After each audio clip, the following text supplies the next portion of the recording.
Olá, eu sou Eunice, sou nutricionista, já sou nutricionista há 20 anos. Tirei 2 licenciaturas em nutrição, a primeira que foi mais direcionada ao controle de qualidade, a segunda licenciatura já foi mais vocacionada para a clínica. Tenho um restaurante vegetariano há 7 anos, portanto na região centro-norte do interior de Portugal, eu sou de Viseu e consegui dinamizar o restaurante durante estes 7 anos e tive um projeto que nasceu do Covid, que é o desperdício alimentar, que originou também um livro que faço com os desperdícios, ou seja, aquilo que nós deitamos mesmo ao lixo, cascas de courgette, cascas de berinjela, aproveitar e recriar novos pratos. Uma focaccia das cascas de berinjela, um queque das cascas de cenoura e de courgette. A nutrição entra na minha vida porque eu nasci numa família muito preocupada com a alimentação. A minha mãe, desde sempre, foi uma pessoa que nos habituou a escolhas alimentares muito corretas. O meu pai é do mundo da botânica, portanto tem um laboratório de produtos naturais e abastece ervanárias, da qual também tem ervanárias, então eu sempre, desde nova, tive a preocupação de ter uma alimentação muito cuidada, muito equilibrada. O meu irmão, inclusive, é mais velho, eu tenho 45 anos e ele era macrobiótico vegetariano até entrar para a escola. Depois era muito difícil naquela altura o menino estar vegetariano na escola e os meus pais introduziram uma alimentação, mas sempre muito cuidada. Então eu percebi muito cedo que os cuidados alimentares faziam as nossas escolhas, faziam com que nós tivéssemos muita qualidade de vida e tivéssemos muito melhor saúde do que todos os outros colegas. E então percebia sempre os benefícios da alimentação associados sempre à botânica, ao equináceo, que eram próprios, todas as substâncias nós já utilizávamos numa vertente holística, já trabalhávamos muito a nutrição e foi sempre aquele meu sonho. Eu vou tentar desenvolver e daí também ter o restaurante vegetariano e ser o primeiro em Viseu, sempre para sentir e educar as pessoas que é pelos hábitos alimentares e pelas mudanças e pelas nossas escolhas que nós conseguimos ter mais saúde. E então foi sempre aquele pilar da minha vida em pensar, não, a nutrição, eu consigo mudar vidas, eu consigo alterar a qualidade de vida das pessoas, e então esse foi sempre o meu objetivo e sou muito feliz, muito realizada e gosto imenso e por isso é que estou sempre em constante crescimento e desenvolvimento na área da nutrição, não se pode parar, porque o que a gente aprendeu há 20 anos hoje já é totalmente diferente. Olha, eu sou uma nutricionista que me preocupo muito com as pessoas. Tenho 2 focos e 2 pilares muito importantes. A formação contínua, por isso é que eu tirei a primeira licenciatura, tirei uma segunda licenciatura, depois comecei a trabalhar corpo na perda de peso, senti a necessidade de ir para o rumo da estética, tirei nutrigenética, fiz mesoterapia homeopática, portanto a base da minha formação e de ser nutricionista e importante na minha vida é a formação. Depois é o carinho, o amor e a parte da nutrição emocional e eu acho que elas acabam por ter tanto sucesso porque eu me envolvo de tal maneira com o caso de cada uma que elas até dizem, eu até fico triste se não tenho resultados. Portanto, eu acho que é este carinho, este amor, esta entrega que faz com que realmente seja um sucesso as consultas e elas obtenham tanto resultado. É pela minha entrega, principalmente. A nutrição emocional é quando nós nos envolvemos dentro de umas 4 paredes de um consultório, a gente conseguir tirar de dentro todas as dores, todos os sofrimentos, porque nós muitas das vezes comemos por impulso. Comemos por satisfação. É uma questão emocional. Tem a ver com a tristeza, com a alegria, com o convívio, com a família e tanto podemos fazer escolhas boas como podemos fazer escolhas más. Tem muito a ver com as nossas emoções. Então, trabalhando a parte emocional e fazendo escolhas corretas, consegue-se atingir um peso melhor. Então, por isso é que a mim me custa quando aparece as recomendações da nutricionista. Isto não pode existir num consultório, porque não é 1,5 litro de água, não é 15 minutos de caminhada, não é fazer 6 refeições diárias. Todas estas recomendações são muito específicas para cada pessoa. E hoje em dia, quando a gente fala numa vertente holística, é para saber a pessoa, é para ver quais os sentimentos dela, quais as emoções, qual a vida, qual a atividade física. Portanto, não há um chavão do que é que a nutricionista Eunice diz para se fazer, nem eu nem ninguém, porque nós temos de trabalhar para a pessoa. Primeiro tenho que a conhecer muito bem. Portanto, por isso é que eu falei que um dos meus pilares é a formação e a emoção, é a parte emocional. Tenho que a conhecer. Eu vou puxando devagarinho e aí quando entro no consultório eu digo logo, agora vou saber um bocadinho de si, é como o padre, vai ter que me contar a verdade.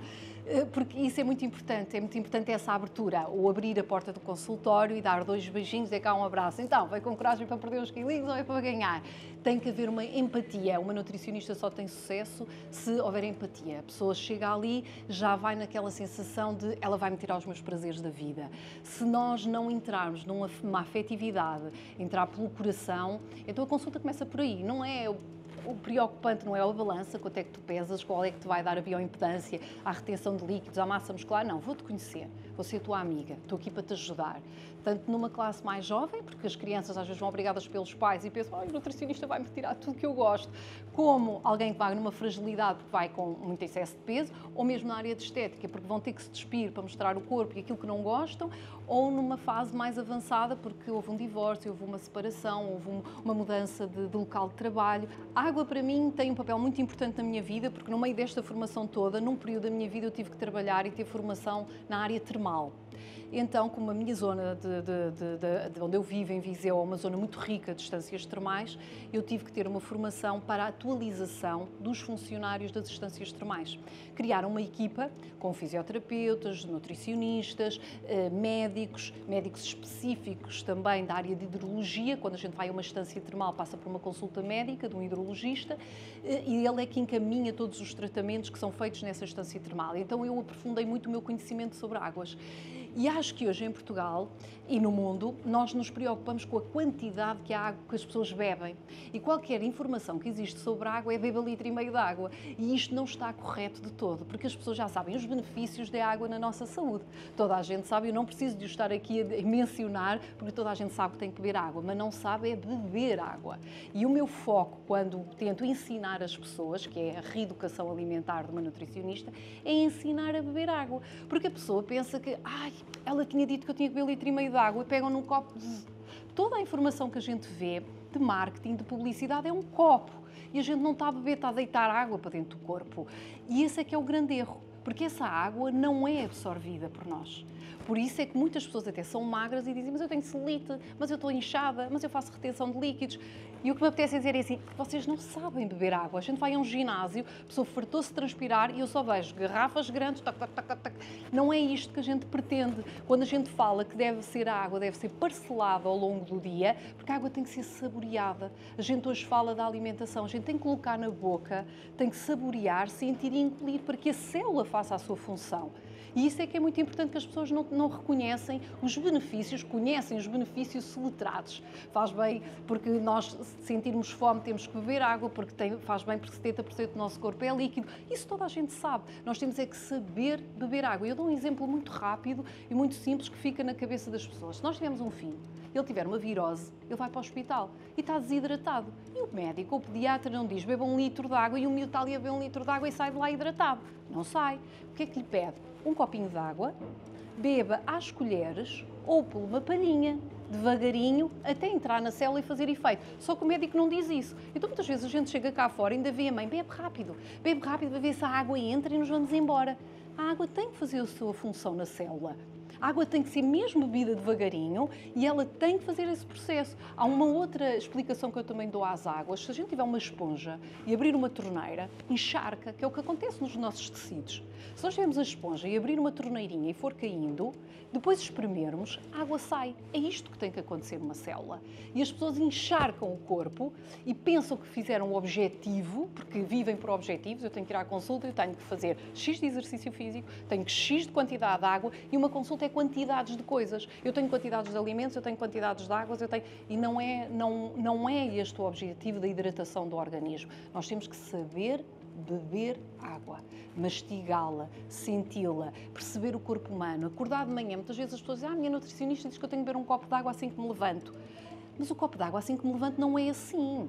O copo de água é a gente ver o sol, começar a deixar a melatonina, começar a introduzir o cortisol, abrir a janela, ter aquele primeiro momento de paz, de dizer ao nosso corpo que estamos a acordar, que vamos então beber a nossa água, e não é beber o copo de água de golada porque cumpri o meu objetivo e agora vou lavar os meus dentinhos e tomar banho. Não, vou beber, vou engolir, vou sentir. E este sentir as coisas é que faz com que ela tenha esse benefício na nossa célula. O mundo da água é um mundo maravilhoso, da qual eu adoro e falo com imenso gosto porque estudo bastante sobre água. Nós temos águas que são água mineral natural. Nós vamos ao supermercado e nós temos que saber o que é que vamos comprar, como quando escolhemos um iogurte ou quando escolhemos uma fruta. Vamos comprar uma água. Elas não são todas iguais. Nós em Portugal comercializamos água mineral natural e água de nascente ou água engarrafada. Como somos um país muito rico em águas, a engarrafada é muito pequena.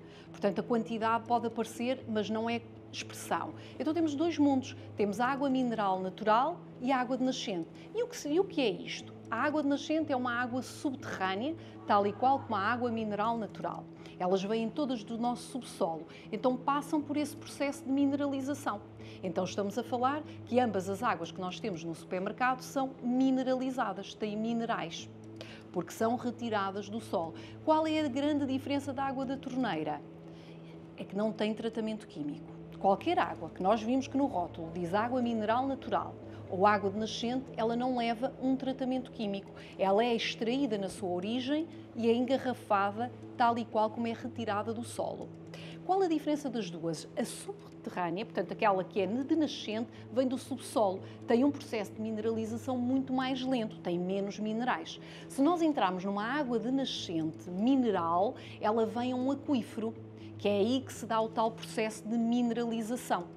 E o que é um aquífero? É um reservatório rochoso em que tem a água contida nessa terra e que lhe transmite os minerais para a água, pelo tempo que está dentro do aquífero. Depois temos a água termal. A água termal está abaixo disto, no interior da terra. Então, quando ela sai quente. Então aqui temos uma água muito mais mineralizada, porque através do calor, da energia que a Terra tem, a dissolução dos minerais é muito mais intensa. Então temos três tipos de mineralização diferente nas águas. Temos uma água de subsolo, que é a água de nascente, quando a gente vê na garrafa a água de nascente, é menos mineralizada. Temos uma água mineral natural que vai a um aquífero e o tempo que passa nesse aquífero tem muitos mais minerais. E temos uma água termal, que estamos a falar em calor térmico, em que transforma e que lhe dá uma intensidade de minerais terapêuticos, que esta é a grande diferença quando se vai para uma estância termal, porque esta água já tem algum poder e muitos estudos científicos na sua versão terapêutica, e aí é que a gente já fala em beberetes, em que se pode realmente beber essa água termal, aconselhada pelo médico hidrologista, a uma toma específica, a um horário específico, a maneira de mastigar, porque essa para ser terapêutica tem que ter realmente benefícios para a saúde e saber-se beber. Ninguém vai para uma estância termal beber água termal degolada, conforme todos nós conhecemos, estou cheio de sede, vou beber água. Portanto, estas são as águas que temos. Depois as águas engarrafadas. E a água potável, a água que temos na torneira, é quimicamente alterada. Portanto, a única coisa que fazem é tirar as bactérias, alterá-la quimicamente para que tenha cloro, por isso é que a gente conhece o cloro da água da torneira, para que seja potável. E essa vem da água dos rios, do lago, nada tem a ver com o processo de mineralização, nem destas águas subterrâneas. Existe uma classificação fácil no nosso país, que são as que nós utilizamos com mais cálcio, que é a zona centro do país, por isso é que são conhecidas as termas para osteomuscular, ou seja, porque têm muito cálcio, muito magnésio e ajudam na parte mais muscular. Depois temos papel, psoríases, que já temos as águas mais de Monfortinho, pronto, mas não podendo falando em nomes, depois temos as do sul, portanto, cada região, porque elas diferenciam-se nos minerais que têm, cálcio, magnésio, potássio, pela zona rochosa onde está. Um aquífero, nós não vamos beber uma água retirada de Carvalhelhos no sul, porque a água é engarrafada no sítio onde é feita a extração. E dentro do mundo das águas é uma loucura, porque falta-nos falar das águas gasocarbónicas e gasificadas, porque nós em Portugal também temos uma característica de termos umas águas de gás natural e temos este mundo grande das gasificadas, porque há umas que são gasocarbónicas, que nascem com esse gás carbónico natural no próprio aquífero, e temos as gasificadas, que são artificialmente introduzido gás carbónico. Portanto, quando nós queremos comprar uma água, temos que saber aquilo que queremos comprar. E eu acho que hoje em dia, na divulgação de águas, desculpem-me a expressão, fala-se mais do mesmo e não se aprofunda o tema real da água para trazer conhecimento às pessoas. Porque eu acho que é esta falta um bocadinho de pensar para fazer a sua escolha no supermercado ou para fazer a sua escolha das águas. Quando pensamos em escolher uma água, temos que pensar para que é que queremos a água. Que benefícios é que eu pretendo da água? Então, olhando para o rótulo, nós conseguimos entender qual é o mineral mais importante. Na interpretação do rótulo, o primeiro que aparece é o mais intenso. Eu gostava de ter uma água com o mineral da vida, que tivesse muito magnésio. Então, conforme eu olho para os rótulos dos outros alimentos, vou olhar para o rótulo de uma garrafa de água e vou ver qual é a intensidade que eu quero desse mineral. Eu preciso de cálcio, tenho uma descalcificação, sinto que queria beber água com mais cálcio. Então, a nossa escolha deve ser daquilo que a gente pretende. Qual o benefício da mineralização? Qual o mineral que eu quero em maior quantidade? Não tenho interesse, só quero uma água limpa. Então pode ser uma água nascente. Ela é pura, não tem tantos minerais. Não, eu considero que os minerais são muito importantes na minha vida. Quero de ferro, quero uma maior quantidade de água ferrosa. Então vou procurar em que lugar é que está o ferro, para classificar se é esse tipo de água que eu quero. Por exemplo, fala-se muito nos benefícios da água para a saúde. E dentro do tema da mineralização, nós não só o facto de beber água, temos minerais dentro da água. Então, quando temos minerais, agora está muito em voga determinados tipos de água, mas temos que nos lembrar que se vamos beber 1,5 litro de água com um mineral específico, também pode causar aumento desse mineral no organismo. Por isso é que nós dizemos que deve diversificar o consumo de águas, ou seja, ser diferente a sua escolha. Nós, muitas vezes as pessoas, eu sinto-me bem com determinada marca e bebo só esta, porque ouvi dizer, porque alguém falou que esta faz bem e agora os mundos das alcalinas, das mineralizadas, vou beber só esta marca. A toma continuada, imagina, para uma água ser alcalina, ela tem que ser mineralizada com um mineral. Então esse mineral tem muita intensidade, porque senão todas as águas eram alcalinas e não são. É o mineral que lhe dá essa capacidade de alcalinidade. Então para ela ser alcalina pode ser magnésio, pode ser sódio. Então vamos partir da ideia que é o sódio. Ora, se nós estamos a consumir uma água de 1,5 litro de sódio constantemente e temos um problema renal, poderemos estar a prejudicar. Por isso é que muitas vezes diz que, e depois isto cria assim uma certa dúvida nas pessoas, cada mineral, na sua intensidade, pode também trazer algumas variações no organismo mediante aquilo. São as quantidades ínfimas. A verdade é essa. Não é uma quantidade na mineralização das águas que nos dê pedra nos rins ou que nos altere de determinada maneira. Mas a quantidade da água, as pessoas estão sempre muito preocupadas com a quantidade da água. E eu volto a dizer que o mais importante é a maneira e como a gente bebe e como é que essa água entra dentro do nosso organismo. Porque às vezes as pessoas perguntam, então qual é a quantidade de água que eu devo beber? Isto tudo tem um grande mundo, porque eu não vou, na mesma quantidade que eu bebo, não é a mesma quantidade que outra pessoa do sexo feminino e da mesma idade bebe. Se eu estiver em consultório, num ambiente controlado, sempre com a mesma temperatura, é diferente eu ir fazer a meia maratona.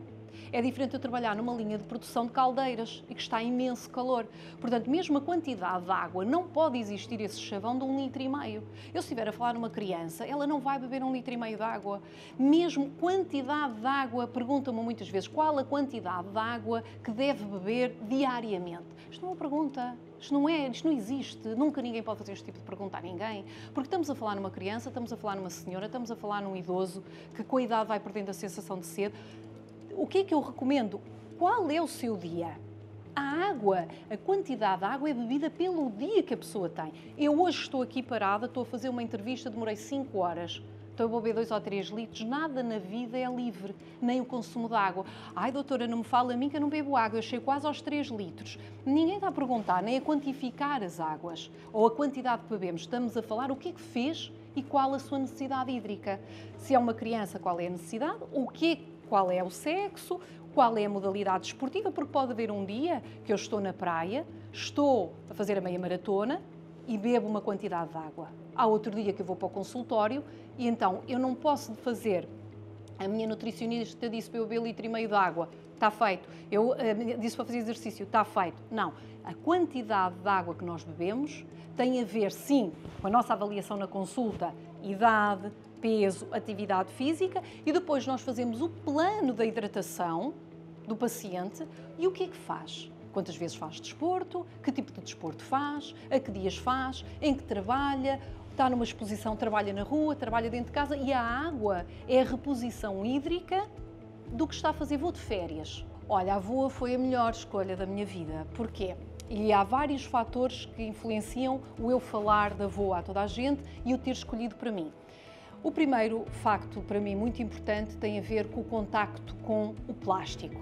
Ora, se eu acabo de falar de maravilhas da água portuguesa, toda ela é muito rica em minerais, por que não então comprar só águas portuguesas? Porque todas elas são armazenadas em plástico e todos nós sabemos que o contacto do plástico à água passa todo este microplástico para a água. Eu, se for fazer uma viagem de carro e pousar a minha garrafa de água no carro de plástico que comprei, eu sou incapaz de a beber porque sei que ela atingiu uma temperatura muito alta e não consigo dar um golo, como eu, quase todas as pessoas. Mas a gente sabe que no processo de distribuição isto acontece. Desde que ela é retirada dos aquíferos, mesmo sendo uma água maravilhosa, ela vai em contacto com o plástico, ela vai passar por um processo de distribuição, vai ficar aquecida dentro do plástico e eu vou consumi-la depois. Só por aí eu já elimino grande parte do plástico. Não consumo águas engarrafadas em plástico. Depois há a solução em vidro, que é insustentável levar vidro para casa. E só no mundo do plástico eu volto a batalhar na sustentabilidade. Se nós queremos dar a nossa pegada ecológica, ora, se eu beber 1,5 litro de água em plástico, fora o prejuízo que é a água já estar contaminada com microplástico. Se beber 30, são 30 garrafas de plástico. Fora o plástico dos iogurtes, fora o plástico dos alimentos. Portanto, se todos nós formos a pensar na quantidade de água que bebemos e aquele plástico que vai para o lixo, também já não optaria. Portanto, tinha aqui dois fatores que não me faziam escolher nunca garrafas de plástico, pela sustentabilidade e pelo facto de estar em contacto com a água a altas temperaturas, porque a gente não consegue dizer que a água esteve sempre a 30 graus. Depois, o facto da água ser mineralizada. O processo, é muito importante que se entenda qual é o processo que passa pela voa. A água é eliminada, porque nós estamos a aproveitar uma água que foi tratada quimicamente, porque é a água retirada da torneira. Então ela tem cloro. O primeiro procedimento é limpar a água. Portanto, tiram-lhe todo o cloro, todos os metais pesados, toda a parte bacteriológica e fica uma água limpa. E depois passa por um processo de magnésio, que para mim é o melhor mineral, é chamado o mineral da vida. Portanto, já fugimos à outra conversa que tínhamos de outros minerais de sódio que poderão prejudicar. Sendo o mineral da vida, e é por aí que lhe aumenta a sua alcalinidade. A alcalinidade é muito discutível em vários profissionais. Para mim, é um benefício enorme a água ser alcalina, mas isso deixo para o mundo de quem gosta da sua alcalinidade ou não. Para mim, é o benefício de ser água com magnésio, ter alcalina, e tem uma outra coisa que me faz toda a diferença. Eu poder cozinhar com a água da voa. Porquê? Porque eu não vou comprar garrafões de 5 litros, nem vou comprar garrafas de vidro para a minha casa para fazer um arroz, para fazer uma massa, para meter na minha máquina do Nexpress de café. Portanto, é muito importante, porque tenho uma torneirinha que me sai água viva, água pura, no mesmo momento, como se tivesse uma nascente em casa. Portanto, não existe no mercado nenhuma outra escolha que me faça trocar. Portanto, por aí é que eu falo tão bem e os benefícios tão diretos, porque não é só o contacto do plástico, não é só a sustentabilidade, é ter uma água viva, rica em magnésio, em que posso cozinhar e fazer 1,5 litro e levar no material que eu entender.